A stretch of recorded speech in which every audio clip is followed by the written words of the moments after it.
स्कंद पुराणातील महाकाल कथा. मती नावाचा एक मोठा शिवभक्त होता.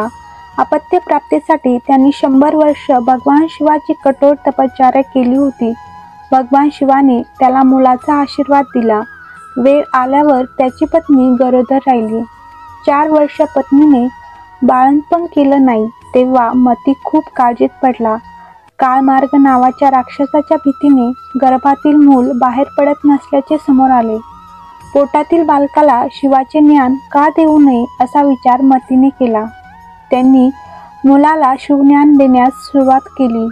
त्यामुळे ते मूल ज्ञानी होऊन बाहेर आले. कालमार्गाच्या भीतीमुळे मतीने आपल्या मुलाचे नाव कालभीती ठेवले. कालभीती हे जन्मापासूनच शिवभक्त होते. तो मोठा होताच कालभीती कठोर तपश्चर्येत गुंतला. एका वटवृक्षाखाली पायाच्या बोटांवर उभं राहून त्यांनी पाण्याचा थेंबही न पिता 100 वर्ष मंत्र जप केला. 100 वर्ष पूर्ण झाल्यावर एके दिवशी एका माणसाने पाण्याने भरलेला घागरी आणल्या. कालभीतीला नमस्कार करून पाणी घेण्यास सांगितले. कालभीती म्हणाला, तू कोणत्या जातीचा आहेस? तुझे आचरण कसे आहे? हे सर्व जाणून घेतल्याशिवाय मी पाणी पिऊ शकत नाही. पाणी आणणारा पाहुणा म्हणाला, जेव्हा मी माझ्या आईवडिलांना ओळखत नाही तेव्हा मी माझ्या जातीबद्दल काय सांगू?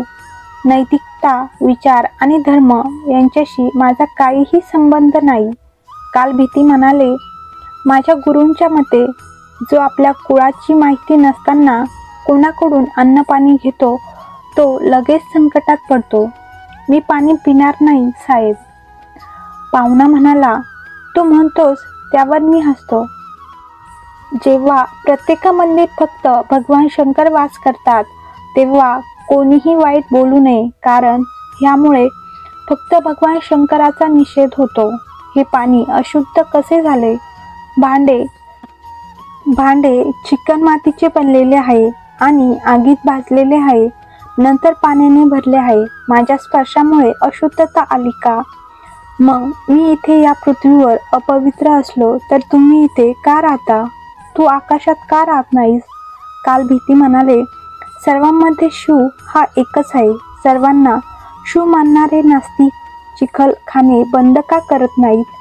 तू राग आणि धूळ का फेकून देत नाहीस? प्रत्येकामध्ये शिव नसतो असे मी म्हणत नाही. भगवान शिव सर्वांमध्ये आहे. माझे लक्षपूर्वक ऐका. अनेक प्रकारचे सोन्याचे दागिने बनवले जातात. काही शुद्ध सोने तर काही भेसळयुक्त. सर्व दागिन्यांमध्ये सोने असते, मग ते खरे असो वा खोटे. तसेच भगवान शिव सदैव उच्च, नीच, शुद्ध आणि अशुद्ध अशा सर्व गोष्टींमध्ये विराजमान असतात. ज्याप्रमाणे खोटे सोने हे शुद्ध सोन्याने एक होते, त्याचप्रमाणे व्रत, तपश्चर्या व सत आचरण इत्यादीद्वारे शरीर शुद्ध व शुद्ध केले तर मनुष्य निश्चितच शुद्ध सोने बनून स्वर्गात जाईल. त्यामुळे खोट्या आणि अपवित्र गोष्टींनी शरीर खराब करणे योग्य नाही. उपवासाने पवित्र झालेला माणूस जर अशा प्रकारे अपवित्र होऊ लागला तर तो काही दिवसात अपवित्र होईल. म्हणून मी तुझे दिलेले पाणी कधीच पिणार नाही.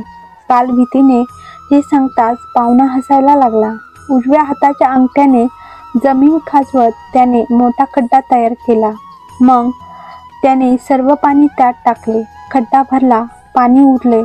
त्यानंतर पायाने खोदून तळे तयार करून उरलेल्या पाण्याने भरले.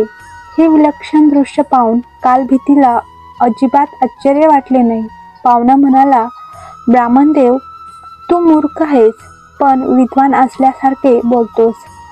तुम्ही विद्वानाचे ऐकले नाही असे दिसते. विहीर दुसऱ्याचे आहे, भांडे दुसऱ्याचे आहे आणि दोरी दुसऱ्याची आहे. एक पाणी देतो आणि एक पितो. प्रत्येकजण समान परिणाम सामायिक करतो. माझे पाणी पण असेच आहे. तुम्ही धर्माचे जाणकार आहात, मग तुम्ही ते का पिणार नाही? कालभीतीने विचार केला की एखाद्या कामात अनेक मदतनीस असतील तर कार्यकर्त्याचे फळ समान वाटून मिळते. ते ठीक आहे. कालभीती त्या माणसाला म्हणाला, तुझे म्हणणे बरोबर आहे. विहीर आणि तलावाचे पाणी पिण्याचे कोणतेही नुकसान नाही. तरीही तुम्ही हा खड्डा तुमच्या घागरीतून पाण्याने भरला आहे हे समोर पाहून मी अजिबात भिणार नाही.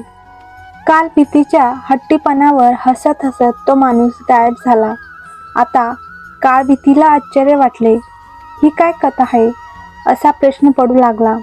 दरम्यान पृथ्वी फाडून वेलीच्या झाडाखाली एक सुंदर चमकणारे शिवलिंग प्रगट झाले. तेव्हा कालभीती म्हणाला, मी भगवान महाकालाचा आश्रय घेतो, जो पापाचा काळ आहे आणि ज्याच्या मानेवर काळे टिपके आहेत आणि जे जगात काळाचे अवतार आहेत.